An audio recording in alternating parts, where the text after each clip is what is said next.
മഴതോരും മുൻപയുടെ വരാൻ പോകുന്ന കഥയിലേക്ക് എല്ലാവർക്കും സ്വാഗതം. ബബിത ഗുരുതരാവസ്ഥയിൽ ഹോസ്പിറ്റലിൽ കിടക്കുകയും പിന്നീട് റിക്കവർ ആവുകയും അങ്ങനെ ഡോക്ടർ ഡിസ്ചാർജ് പറയുകയുമാണ്. എന്നാൽ ഇനി ബബിതയുടെ പേരും പറഞ്ഞ് അലീന കടപ്പാട്ടൂരേക്ക് തിരിച്ചു വരുമെന്നുള്ള ഭയമായിരുന്നു വൈജയ്ക്ക്. അലീനയെ ഇനി ഒരിക്കലും കടപ്പാട്ടൂർ വീടിന്റെ മുറ്റത്ത് പോലും കാലുകുത്താൻ സമ്മതിക്കില്ല എന്ന് ഉഗ്ര ശബ്ദം എടുത്തിരിക്കുകയാണ് വൈജ. ഇത്രയുമാണ് കഴിഞ്ഞ കഥയിൽ നമ്മൾ കേട്ടത്. അടുത്ത കഥയിലേക്ക് പോകുന്നതിന് മുൻപായി ചാനൽ ഇതുവരെ സബ്സ്ക്രൈബ് ചെയ്യാത്തവരുണ്ടെങ്കിൽ സബ്സ്ക്രൈബ് ചെയ്യാനും ലൈക്ക് ചെയ്യാനും കമന്റ് ചെയ്യാനും മറക്കരുത്. ബബിതയുടെ ആത്മഹത്യാ ശ്രമത്തിൽ പോലീസ് കേസ് ഉണ്ടാവാതിരിക്കാൻ മാമച്ചന്റെ സഹായത്തോടെ ബാലേന്ദ്ര മേനോൻ വേണ്ടതെല്ലാം ചെയ്യുന്നുണ്ടായിരുന്നു. മാമച്ചന്റെ ക്ലബ്ബ് മേറ്റായ ഒരു റിട്ടയർഡ് പോലീസ് ഓഫീസറാണ് അതിനുള്ള മാർഗം ഉപദേശിച്ചു കൊടുത്തത്. കഴിക്കേണ്ട മരുന്ന് അറിയാതെ മാറിപ്പോയതാണെന്ന് വരുത്തി തീർക്കാം. മൂട്ടമരുന്നും കഷായവും ഒരേ അലമാരിയിലാണ് വച്ചിരുന്നത്. മുറിയിൽ വേണ്ടത്ര വെളിച്ചമില്ലാതിരുന്നതിനാലും അശ്രദ്ധ കൊണ്ടും മരുന്ന് മാറിയെടുത്തു കുടിച്ചു. കടുത്ത ജലദോഷവും മൂക്കടപ്പും ത്രോട്ട് ഇൻഫെക്ഷനും ഉണ്ടായിരുന്നതിനാൽ രുചിവ്യത്യാസം മനസ്സിലായത് മരുന്ന് കുടിച്ചിറക്കിയതിനു ശേഷമായിരുന്നു. ഫലത്തിൽ ആത്മഹത്യാ ശ്രമമല്ല നടന്നത്, അബദ്ധം സംഭവിച്ചതാണ്. കള്ളത്തരത്തിന്റെ കുറുക്കുവഴികളിലൂടെ നിയമത്തെ മറികടക്കുന്നതിന്റെ ജാള്യം മാമച്ചന്റെ ഇടപെടലിലുണ്ടായിരുന്നു. സുഹൃത്തായ റിട്ടയർഡ് പോലീസ് ഓഫീസർ അയാളെ ആശ്വസിപ്പിച്ചു. ഇതൊരു പാഴ് നിയമമാടോ മാമച്ച. വാസ്തവത്തിൽ ഫലപ്രദമായ ആത്മഹത്യ ചെയ്തവരാണ് നരകത്തെ നടത്തിയിരിക്കുന്നത്. പക്ഷേ മരിച്ചവരെ ശിക്ഷിക്കാൻ മാർഗമില്ലല്ലോ. 100% പെർഫെക്റ്റായി കുറ്റകൃത്യം നടത്തിയവരെ വെറുതെ വിടുകയും കുറ്റകൃത്യം നടത്തുന്നതിൽ പരാജയപ്പെട്ടവരെ ശിക്ഷിക്കുകയും ചെയ്യുന്നത് പോലൊരു വിരോധാഭാസം വേറെയുണ്ടോ? ആത്മഹത്യാ ശ്രമം പരാജയപ്പെട്ടാൽ ജയിലിൽ കിടക്കേണ്ടി വരുമല്ലോ എന്ന് പേടിച്ച് ആരെങ്കിലും അത് ചെയ്യാതിരിക്കുമോ? അങ്ങനെയൊരു ഭയമുണ്ടെങ്കിൽ തന്നെ മരണം 100% ഉറപ്പാക്കാനല്ലേ ശ്രമിക്കൂ. അലീന ബബിതയോടൊപ്പം മുറിയിലുള്ളപ്പോഴെല്ലാം വൈജയന്തി പുറത്തു നിന്നു. അലീനയ്ക്ക് അതിൽ വിഷമമുണ്ടായിരുന്നു. അതിനാൽ അവൾ എന്തെങ്കിലും ചെറിയ കാര്യങ്ങളുണ്ടാക്കി മുറിക്ക് പുറത്തിറങ്ങി. വൈജയന്തിക്ക് അകത്തു കയറാൻ അവസരമുണ്ടാക്കി കൊടുത്തു. ഒരു തവണ ക്യാൻറ്റീനിൽ പോയി ചായ കുടിച്ചിട്ട് വരട്ടെ എന്ന് പറഞ്ഞു പോയ അലീന 1 മണിക്കൂറോളം വൈകിയാണ് തിരിച്ചെത്തിയത്. അപ്പോൾ വൈജയന്തിയോടൊപ്പം ഡോക്ടറും ഡ്യൂട്ടി നഴ്സും മുറിയിലുണ്ടായിരുന്നു. അവർ പരിശോധന കഴിഞ്ഞ് തിരികെ പോകാൻ ഭാവിക്കുകയായിരുന്നു. അലീനയെ കണ്ട് ഡോക്ടർ മന്ദഹസിച്ചു. പേഷ്യന്റിന്റെ എൽഡർ സിസ്റ്റർ ആണല്ലേ? ഡോക്ടർ ചോദിച്ചു. അതെ, അലീന പതിയെ പറഞ്ഞു. കണ്ടാലും തോന്നും. മാത്രമല്ല നിങ്ങൾ തമ്മിലുള്ള കെമിസ്ട്രി എക്സ്ട്രീം പോസിറ്റീവ് ആണല്ലോ. ഞാനത് വാച്ച് ചെയ്യുന്നുണ്ടായിരുന്നു കേട്ടോ. Keep it up. Thank you doctor, Aleena പറഞ്ഞു. ഡോക്ടർ പോയി കഴിഞ്ഞപ്പോൾ വൈജയന്തി അലീനയെ തുറിച്ചു നോക്കി. എന്നിട്ട് ബബിതയുടെ നേർക്ക് ദേഷ്യപ്പെട്ടു. നിനക്ക് പറഞ്ഞുകൂടായിരുന്നോ നിനക്ക് ചേച്ചിയില്ലെന്ന്? ബബിത ഒന്നും മിണ്ടാതെ ഒരു പാവയെപ്പോലെ അനങ്ങാതെ കിടന്നു. അയാളുടെ കണ്ണിലെന്താ തിമിരമാണോ? സാമ്യണ്ടത്രേ, വിവരം കെട്ടവൻ. ബബിത അലീനയെ കണ്ണു കാണിച്ചു അടുത്തു വന്നിരിക്കുവാൻ വേണ്ടി. അലീന ബെഡിന്റെ അരികെ ചെന്നിരുന്നു. രോഗിയുടെ ബെഡിൽ മറ്റുള്ളവർ ഇരിക്കുകയോ കിടക്കുകയോ ചെയ്യരുതെന്ന് എല്ലായിടത്തും എഴുതി വെച്ചിട്ടുണ്ട്. ആര് കാണുന്നു? വൈജയന്തി ബബിതയെ നോക്കിക്കൊണ്ട് പിറുപിറുത്തു. അലീന എഴുന്നേൽക്കാൻ തുനിഞ്ഞപ്പോൾ ബബിത അവളുടെ കയ്യിൽ പിടിച്ചു. വൈജയന്തിക്ക് അത് കണ്ട് അരിശമായി. അവർ മുറിവിട്ട് പോകാൻ ഭാവിച്ചപ്പോൾ അലീന പറഞ്ഞു, അമ്മ എന്തിനാ എന്നെ കാണുമ്പോൾ മുറിവിട്ടിറങ്ങിപ്പോന്നേ? അമ്മയോ? ആരുടെ അമ്മ? മേലിൽ എന്നെ അങ്ങനെ വിളിച്ചേക്കരുത്, അഹങ്കാരി. ബാലേന്ദ്രന്റെ മോളാണെന്ന് നീ എവിടേക്കോ പറയുന്നത് ഞാൻ കേട്ടല്ലോ. രോഹിത്തിന്റെ പെങ്ങളാണെന്ന് പറഞ്ഞു. ഇപ്പം ബബിതയുടെ ചേച്ചിയാണെന്ന് നീ പറഞ്ഞു. ഞാൻ എൻ്റെ 2 ചെവിയോണ്ടും കേട്ടു. ഞാൻ നിന്റെ അമ്മയാണെന്നെങ്ങാനും വല്ലവരോടും പറഞ്ഞാലുണ്ടല്ലോ. വൈജയന്തി കലിപൂണ്ട് അവളുടെ മുഖത്തിന് നേരെ വിരൽ ചൂണ്ടി. അലീന അവരുടെ മുഖത്തേക്ക് തന്നെ നോക്കിക്കൊണ്ട് നിന്നു. പാവം, അവൾ സങ്കടത്തോടെ ഓർത്തു. വിധി അമ്മയെക്കൊണ്ട് വിഡ്ഢിവേഷം കെട്ടിച്ച് ഓരോരോ വിരോധാഭാസങ്ങൾ പറയിക്കുകയാണ്. അലീനയ്ക്ക് അമ്മയുടെ കാലിൽ വീണ് പൊട്ടിക്കരണമെന്ന് തോന്നി. അമ്മയുടെ മകളാണ് താനെന്ന സത്യം മറച്ചുവെച്ച് ഇത്രയും കാലം കപട നാടകം കളിച്ചതിന് ക്ഷമയാചിക്കണമെന്ന് തോന്നി. പക്ഷേ നാവും മനസ്സും ചങ്ങലകളാൽ ബന്ധിതമാണ്. അമ്മ അച്ഛനോട് തെറ്റ് ചെയ്തിട്ടുണ്ടായിരിക്കാം. പക്ഷേ അതിനേക്കാൾ കൊടിയ ദ്രോഹം അമ്മയുടെ ബന്ധുജനങ്ങളും തൻ്റെ പപ്പയുടെ സ്വന്തക്കാരും ചേർന്ന് അമ്മയോട് ചെയ്തു കഴിഞ്ഞിരുന്നല്ലോ. അലീന വല്ലായ്മയോടെ ഇങ്ങനെയെല്ലാം ഓർത്തു നിൽക്കവേ വൈജയന്തി സാവധാന മുറിക്ക് വെളിയിലേക്ക് ഇറങ്ങിപ്പോയി. വേണമെങ്കിൽ തനിക്ക് ബബിതയെ അമ്മയുടെ കയ്യിൽ ഏൽപ്പിച്ചു കൊടുത്തിട്ട് കുളത്തൂപ്പുഴയ്ക്ക് മടങ്ങാവുന്നതേയുള്ളൂ. പക്ഷേ ബബിതയ്ക്കൊരിക്കലും തനിച്ച് സാധാരണ ജീവിതത്തിലേക്ക് തിരിച്ചു വരാൻ കഴിയില്ലെന്ന് അവൾക്ക് ഉറപ്പുണ്ടായിരുന്നു. അമ്മയോ അച്ഛനോ അത് മനസ്സിലാക്കുന്നുമില്ല. ബബിതയ്ക്ക് അവളുടെ മനസ്സ് കൈവിട്ടു പോയിരിക്കുന്നു. ശാരീരികമായ ആരോഗ്യം വീണ്ടും കിട്ടിയാൽ കൂടി അവൾ ഈ പരീക്ഷണ ഘട്ടത്തെ മറികടക്കുമെന്ന് അലീനയ്ക്ക് വിശ്വാസമില്ല. ചിലപ്പോഴൊക്കെ അവളുടെ മൗനങ്ങളിൽ നിന്ന് തണുത്തുറഞ്ഞ ചില നോട്ടങ്ങളിൽ നിന്ന് അലീനയ്ക്ക് ഊഹിച്ചെടുക്കാൻ കഴിയുമായിരുന്നു. അവളെ എത്രയോ കഠിനമായ മുറിവേൽപ്പിച്ചിരിക്കുന്ന ഒരു ലോകത്തേക്ക് മടങ്ങാൻ അവൾക്ക് താല്പര്യമില്ല. ആ ലോകത്തുള്ളവരെ കാണാനും അവരോട് സംസാരിക്കാനും താല്പര്യമില്ല. ആരെയും അവൾക്ക് കാണണ്ട. ഒരവസരം കൂടി കിട്ടട്ടെ, എല്ലാവരെയും കാണിച്ചു കൊടുക്കുന്നുണ്ട് എന്നതാണ് അവളുടെ കണ്ണുകളിലെ സ്ഥായി ഭാവം. കൊടുങ്കാറ്റിനും പേമാരിക്കും ഇടയിലൂടെ ഒരു വിളക്കിന്റെ നാളം അണയാതെ പൊതിഞ്ഞു പിടിച്ച് കൊണ്ടുപോകുന്ന പോലെ വേണം അവളെ ഇനി ജീവിതത്തിലേക്ക് കൈപിടിച്ച് നടത്താൻ. അമ്മയ്ക്കത് അറിയുമോ? അച്ഛനത് വേണ്ട പോലെ മനസ്സിലാകുമോ? അലീന ചിന്തിച്ചുകൊണ്ടേയിരുന്നു. തന്റെ സാമീപ്യം പോലും കേവലം താൽക്കാലിക ആശ്വാസം മാത്രമാണ് അവൾക്ക്. അരികത്തിരുന്ന് തൊട്ടു തലോടി സ്നേഹവായ്പോടെ സംസാരിച്ചു കൊണ്ടിരിക്കുമ്പോൾ പോലും ഇടയ്ക്ക് അവളുടെ മുഖത്തൊരു കല്ലിപ്പ് വന്നു കയറുന്നത് അലീന ശ്രദ്ധിച്ചിട്ടുണ്ട്. അവളുടെ ധൈര്യവും പ്രതീക്ഷയും ചോർന്നു പോകുമ്പോഴാണത്. അലീന സംസാരിക്കുമ്പോൾ മുഖത്തേക്ക് നോക്കി കിടക്കുമെന്നല്ലാതെ ബബിത ഒന്ന് മൂളിക്കേൾക്കുക പോലുമില്ല. ബബിതയെക്കൊണ്ട് സംസാരിപ്പിക്കുവാൻ വേണ്ടി അലീന ഒരു തവണ നിർബന്ധിച്ചു. എന്തെങ്കിലും ഒന്ന് പറ മോളെ, നിനക്കിഷ്ടമുള്ള എന്തിനെ പറ്റിയെങ്കിലും. നിമിഷങ്ങളോളം അവൾ അലീനയുടെ മുഖത്തേക്ക് നോക്കിക്കിടന്നു. എന്നിട്ട് സാവധാനം പറഞ്ഞു, എനിക്കിനി ജീവിക്കണ്ട ചേച്ചി. അലീന വല്ലാതായി. താൻ ഒഴിച്ച വെള്ളം അത്രയും കമഴ്ത്തി വെച്ച കൊടുത്തിന് മീതിയാണ് വീണത്. അലീന അവളുടെ കൈപ്പടം വിടർത്തി തൻ്റെ കവിളത്തേക്ക് ചേർത്തു. നിനക്ക് എന്നോട് ഇത്തിരിയെങ്കിലും സ്നേഹമില്ലേ ബബിതേ? ഇല്ലെന്ന് ബബിത തലവെട്ടിച്ചു. എനിക്ക് മനസ്സിലായി. അവൾ പാഴായും ശൂന്യമായും കിടക്കുന്ന അനന്തമായ മരുഭൂമിയിലേക്കെന്ന വണ്ണം വിദൂരതയിലേക്ക് കണ്ണയച്ചു കൊണ്ട് പറഞ്ഞു, എനിക്കാരുമില്ല ചേച്ചി. എനിക്ക് മനസ്സിലായി. എന്നെ ആർക്കും വേണ്ട. ഞാനുണ്ടല്ലോ മോളെ, നിന്റെ തൊട്ടടുത്തുണ്ടല്ലോ. അലീന അവളുടെ വിരലുകൾ ചുംബിച്ചുകൊണ്ട് പറഞ്ഞു. ബബിത എപ്പോഴും നിഷേധാർത്ഥത്തിൽ തലയാട്ടി. അവൾക്ക് അലീനയെയും വിശ്വാസമില്ല. ചേച്ചിക്ക് തിരിച്ചു പോവണ്ടേ? ഇല്ല, ഞാൻ നിന്നെ വിട്ട് എങ്ങോട്ടും പോവില്ല. അവൾ അലീനയുടെ നേർക്ക് സൂക്ഷിച്ചു നോക്കിക്കൊണ്ടേയിരുന്നു. അവൾക്ക് പിന്നെയും എന്തൊക്കെയോ ചോദിക്കുവാനും പറയാനുമുണ്ടെന്ന് അലീനയ്ക്ക് തോന്നി. പക്ഷേ അവൾ പിന്നെ സംസാരിച്ചില്ല. അലീന പിന്നീട് ബാലേന്ദ്ര മേനോനോട് ഇക്കാര്യം ചർച്ച ചെയ്തു. അവൾ ഭയപ്പെട്ടിരുന്നത് പോലെ തന്നെയായിരുന്നു ബാലേന്ദ്ര മേനോന്റെ പ്രതികരണം. അവൾക്കിപ്പോൾ ഒരുവിധം സുഖമായില്ലേ? ഇന്ന് ഡിസ്ചാർജ് ചെയ്യാമെന്ന് ഡോക്ടർ പറഞ്ഞല്ലോ. അച്ഛനിത് നിസ്സാരമായിട്ട് കാണരുത്. ഒരാളൊരു അപകടത്തിൽപ്പെട്ടിട്ട് ചികിത്സിച്ച് സുഖമായതുപോലെയല്ല ഇത്. അവളെ നല്ല പോലെ കെയർ ചെയ്യണം അച്ഛാ. ഇല്ലെങ്കിൽ ഇനിയും അവളിത് തന്നെ ചെയ്യും. അവൾക്കിനി ജീവിക്കണ്ട. ബാലേന്ദ്ര മേനോൻ കുറച്ചു നേരം ചിന്തിച്ചതിന് ശേഷം പറഞ്ഞു, അലീന, നിനക്ക് കടപ്പാട്ടൂർ വന്ന് കുറച്ച് ദിവസം താമസിക്കാൻ പറ്റുമോ? ഞാൻ വരാമച്ചാ, പക്ഷേ അമ്മയെക്കൊണ്ട് സമ്മതിപ്പിക്കണം. നന്നായി. ജയന്തി ഇപ്പോഴേ ചൂലെടുത്ത് കയ്യിൽ പിടിച്ചിരിക്കുക. നീ ആ മുറ്റത്ത് കാല് കുത്തിയാൽ അടിച്ചിറക്കാൻ. എങ്കിൽ പിന്നെ ഞാൻ അവളെ കുളത്തൂപ്പുഴയ്ക്ക് കൊണ്ടുപോയിക്കോട്ടെ അച്ഛാ. അത് പ്രാക്ടിക്കലാണോ മോളെ? ആരോടൊക്കെ ഉത്തരം പറയണം? ജയന്തി സമ്മതിക്കുമോ? അതൊരിക്കലുമില്ല. വീട്ടിലേക്ക് ചെന്നാൽ ബബിതയെ നോക്കാൻ ആരുണ്ടച്ചാ? അച്ഛൻ കടയിൽ പോകും, അമ്മ കോളേജിലും. കൃഷ്ണമോള് സ്കൂളിൽ പോയാൽ പിന്നെയുള്ളത് രോഹിത്താണ്. എത്ര ദിവസമുണ്ട് വീട്ടിൽ? ബാംഗ്ലൂരിൽ അവൻ്റെ അഡ്മിഷനെല്ലാം ശരിയായിന്നാ മനുവേട്ടൻ പറഞ്ഞത്. ഒരാഴ്ചക്കകം അവനും പോകും. അമ്മയാണെങ്കിൽ ബബിതയോട് എന്തെങ്കിലുമൊക്കെ ചോദിക്കും. മറുപടി കിട്ടിയില്ലെങ്കിൽ ദേഷ്യപ്പെട്ടെന്നും ഇരിക്കും.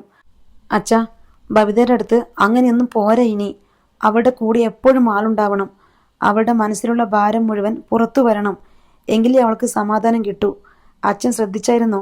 ഒരിക്കൽ പോലും അവളുടെ മുഖത്തൊരു സങ്കടമോ കുറ്റബോധമോ കണ്ടില്ല.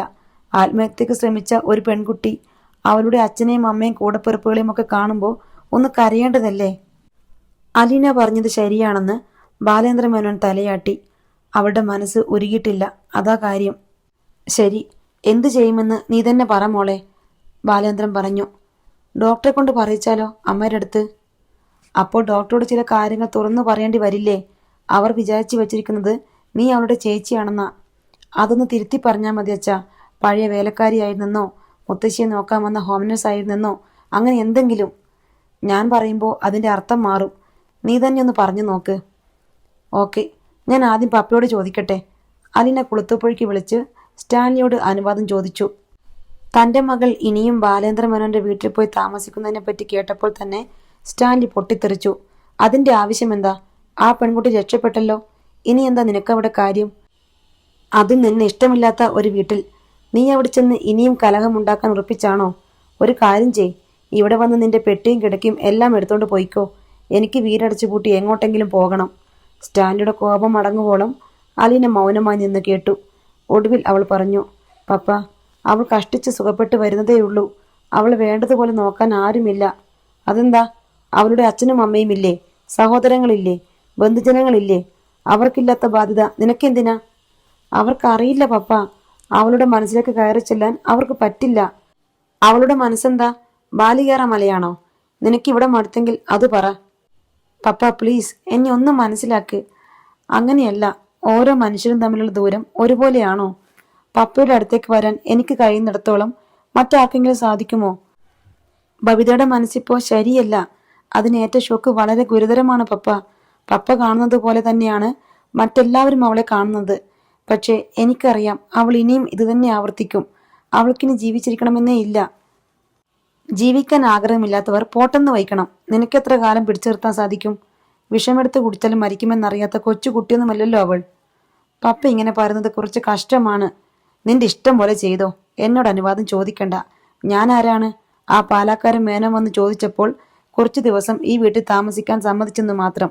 അതോടെ കോൾ മുറിഞ്ഞു. പപ്പ അത് കട്ടാക്കിയതാണെന്ന് അലീനയ്ക്ക് മനസ്സിലായി. എങ്കിലും സംശയ നിവൃത്തിക്ക് വേണ്ടി അവൾ വീണ്ടും ഡയൽ ചെയ്തു. ഫോൺ സ്വിച്ച് ഓഫ് ചെയ്തിരിക്കുന്നു. അലീനയ്ക്ക് കരച്ചിൽ വന്നു. എന്തായി മോളെ? ബാലേന്ദ്ര മേനോൻ ചോദിച്ചു. പപ്പ സമ്മതിക്കുന്നില്ല അച്ഛാ.